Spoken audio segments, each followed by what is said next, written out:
గౌరవనీయులైన నా YouTube channel ప్రేక్షక మహాశైలకు, అక్కలకు, అన్నలకు, చెల్లెలకు, తమ్ముళ్లకు, మేనగోడలకు, మేనల్లుళ్లకు, అమ్మలకు, నాన్నలకు, బాబాయిలకు, వదినలకు, పిల్లలకు, పెద్దలకు, అందరికీ, నా కుటుంబ సభ్యులని భావించిన వాళ్ళందరూ కూడా ఇది వినండి. ఇది నగ్న సత్యం అండి. నా జీవితంలో జరిగిన కొన్ని సంఘటనలను మీకు ఇదివరలో చెప్పాను. అదే ఈరోజు చెప్పబోతున్నాను. చాలా ఉన్నాయండి, కానీ నేను అప్పుడప్పుడు ఒక్కొక్కటి చెప్తాను. కొన్ని సినిమాలు కూడా తీసేసుకున్నారండి నా కథలు తీసుకొని. నాకు రూపాయి ఎవరు ఇచ్చింది లేదు.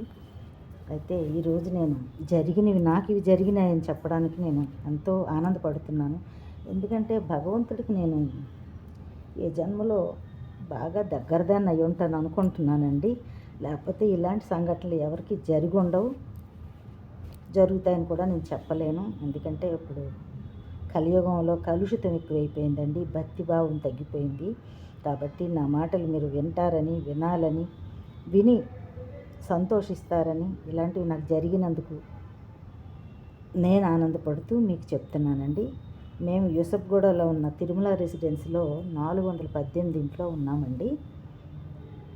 అది 2010 అండి, 10-11 మధ్యలో జరిగింది. ఎందుకంటే మా కొడుకు పెళ్ళి అయిపోయింది 2009లో. వాళ్ళు కూడా ఉన్నారు, కోడలు, కొడుకు, మా చిన్న అబ్బాయి, నేను హాల్లో పడుకొని ఉన్నాను బాబుని వేసుకుని. మా చిన్న అబ్బాయికి అప్పుడు 10 ఏళ్ళండి. అయితే నేను శిల్పారామంలో పనిచేసేటప్పుడు తపతి గారని ఒక ఆయన, దాన్ని ఏమంటారు, తంజావూరు పెయింట్ అండి, సరస్వతీదేవి దగ్గర పెద్ద ఫ్రేమ్ ఇచ్చారండి ఆయన, సరస్వతీదేవి గారి ఫ్రేమ్. నేను ఆ ఫోటోని మా అబ్బాయి చూపించాడు, చూడమ్మా ఆయన ఎంత బాగా చేశారు అంటే, అప్పటికి ఆయన ఉన్నారు అక్కడ. నన్ను చూసి ఏంటి విజయలక్ష్మి గారు ఎలాగొచ్చారు అని అడిగారు. అడిగితే, అయ్యా మీరేంటి ఎలాగొచ్చారంటే, మీ అబ్బాయి నాకు తెలుసండి, మీ అబ్బాయి కోసమని నేను వచ్చాను, ఆ అబ్బాయికి ఫ్రేమ్ గిఫ్ట్గా ఇచ్చాను అన్న. ఫోటో అంతా చూశాను, నాకు అంతా నచ్చింది, కానీ ముక్కు కాస్త కొంచెం పెద్దదిగా అనిపించింది నాకు. అది ఆయన వెళ్ళిపోయాక మా బాబుతో అన్నాను, ఏంద్రా సరస్వతీదేవి అంతా బాగుంది, ముక్కు కాస్త పెద్దగా అనిపిస్తుంది నాకు అనేసాను, ఊరుకున్నాను. ఆ రాత్రి అందరం పడుకున్నామండి. రాత్రి 2:30-3 మధ్యలోనండి నాకు వీణ వాయిద్యం వినబడుతుందండి.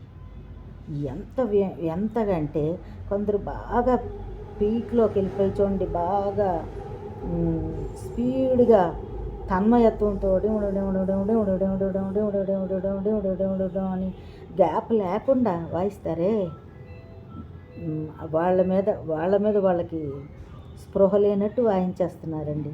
ఆ వాయిద్యం విని కిటికీలు తీశాను ఫస్ట్ లేచి. ఇక్కడ ఎవరైనా రింగ్ టోన్ పెట్టుకున్నారా, ఎంతసేపు రింగు వాగుతుంటే ఎవరు తీరేంటని కిటికీలు తీశాను, తలుపు తీశాను, బయట నుంచి వంగి చూశాను, బయటకు రావడానికి భయం వేసింది, తలుపేసేసి ఇంకా వినబడుతుంటే అలాగ ఒక అరగంట విని మా అబ్బాయిని లేపాను. ఒరే బాబు, వీణ వాయిద్యం వినబడుతుంది, రింగ్ టోన్ నేను పెట్టుకున్నారా, ఎక్కడి నుంచో వీణ వాయిద్యం వినబడుతుందిరా, ఒకసారి చూడండిరా అంటే, వాళ్ళు హాల్లోకి వచ్చి మాకేం వినబడటం లేదు, కొడుకు కోడలు ఇద్దరు అనేసారు. ఒరే నాకు వినబడుతుందిరా అంటే, మాకు వినబడటం లేదమ్మా అని వెళ్ళిపోయారు లోపలికి. వెళ్ళిపోతే అలాగ 3:30 దాకండి, 2:30 మధ్య నుంచి 3:30 తక్కువ అలా చూస్తే తెల్లవారు 4 గంటలు అయిపోద్ది కూడా, ఒక 5-10 నిమిషాల్లో. అంతవరకును ఆ వీణా వాయిద్యం వినబడుతూనే ఉందండి. ఎక్కడి నుంచి అని పిచ్చిదానిలా ఇల్లు అంతా తిరుగుతున్నాను, ఎక్కడి నుంచి వస్తుంది ఈ వాయిద్యం, ఎక్కడి నుంచి వస్తుంది. ఇంకా తెల్లవారిపోతే ఇంకా అందరు జనాలు లేచిపోతారు, ఇంకా ఎవరి పనుల్లోకి వెళ్ళిపోతారు అన్న టైంలో టక్కన ఆగిపోయింది. ఆగిపోయేటప్పుడు చూస్తే ఎదురుగా ఫోటో ఉంది, ఫోటోలో సరస్వతీదేవి నవ్వుతున్నట్టు కనబడింది. అమ్మ నాయన ఎంతసేపు విన్నది నేను సరస్వతీదేవి విన్నాను వాయిద్యం, ఆవిడ వాయిద్యం విన్నాను, ఎంత అదృష్టవంతురాలని అని ఆ ఫోటోని పట్టుకొని తెగ కాళ్ళకు పట్టుకొని తెగ మొక్కేసాను. ఇప్పటికీ మా ఇంట్లో ఉందండి ఆ ఫోటో. ఎవరైనా నమ్మకం ఉంటే తిరుమల రెసిడెన్స్లో 418 ఇంటిలో 4th ఫ్లోర్లో అది ఉంది, చూడండి ఒకసారి. ఎవరైనా మీకు అనుమానం ఉంటే వచ్చి చూడండి ఆ ఫోటోని. అది తంజావూరు పెయింట్ బంగారపు రంగులో చేశారు ఆయన. ఆ తాపతి గారికి నమస్కారం.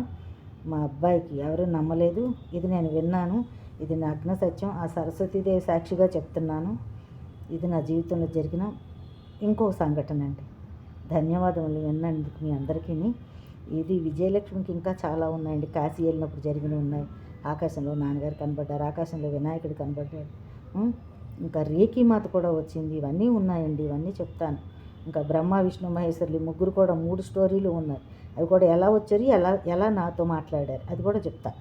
ఇవన్నీ ఉన్నాయండి. అప్పుడప్పుడు పాటల మధ్యలో ఇవప్పుడు కొసమెరుపులా చెప్తుంటాను. మీరు నమ్మండి.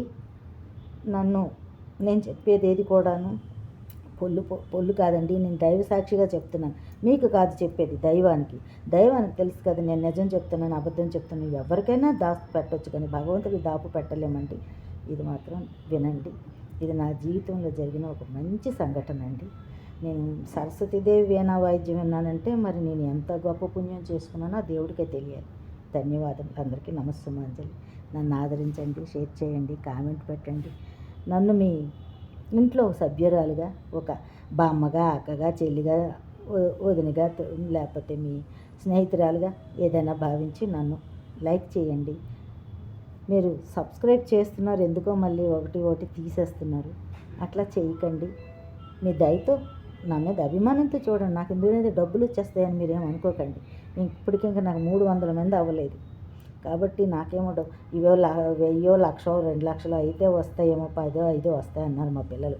5,000, 10,000 కానీ అవి కూడా వచ్చినట్టు నాకు లేని మధ్య మధ్యలో బ్రేకులు తీసుకొని ఆరోగ్యం బాగోలేక చేస్తున్నాను. కాబట్టి ఏదో నాకు బతుకు తెరువు లేదు. తర్వాత ఖాళీగా ఉన్నాను, ఆరోగ్యం బాగుండదు. వయసు 66 సంవత్సరాలు అయిపోయింది. ఇంకా నేను ఈ విధంగా ఉన్నానంటే ఆ దేవుని దయ.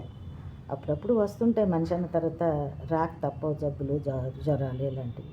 కాబట్టి నన్ను ఆదరించండి. మీ అందరి ప్రేమాభిమానాలను కోరుకుంటున్నా.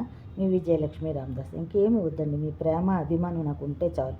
లైక్ చేస్తే వినండి, లైక్ చేసినా చేయకపోయినా అది మీ ఇష్టం. ఎందుకంటే నా మీద నమ్మకం ఉంటే చేయండి.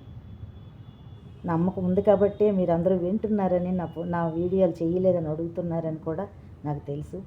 ఆరోగ్యం బాగున్నప్పుడల్లా చేస్తాను. మధ్య మధ్యలో కొసమెరుపుగా ఇలాంటివి చెప్తుంటాను. మర్చిపోకుండా నన్ను గుర్తుపెట్టుకొని మీ స్నేహితురాలుగా నన్ను భావించి ఈ ఈ బామ్మ అనుకుంటే బామ్మ, మా అమ్మ అనుకుంటే మా అమ్మ, ఏదనుకుంటే అది మన్నిస్తారని ధన్యవాదాలు తెలియజేస్తూ మీ విజయలక్ష్మి రామదాస్.